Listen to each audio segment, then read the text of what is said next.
It's been a long election campaign, and despite the extraordinary effort put in by Premier Kristina Keneally, the latest polls are showing that Labor is facing its worst election defeat for more than a century.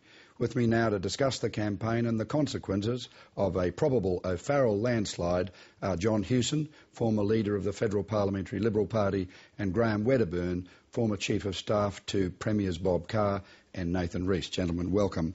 Graeme Wedderburn, is there any last-minute clawback by Labor now evident which could save the party from humiliation? I think it's hard to imagine a single thing Labor could do to improve the result.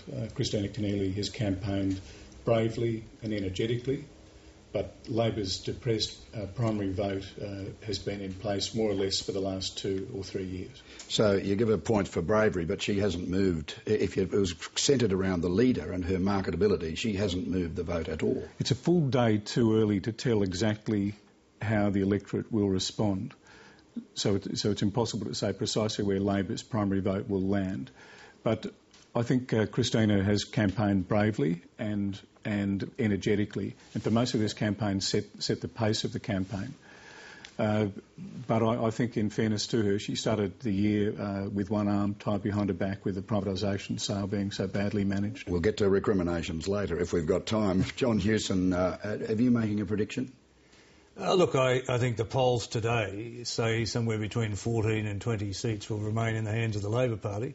I think that's probably right. I tend to be a bit towards the bottom end of that range, but look, it's very hard to tell because in campaigns, as you know, it depends on the strength of the individual campaigns in the individual seats, and some candidates do well and against the trend and some do poorly against a bad trend. But if what we're witnessing now is this pendulum and nothing stops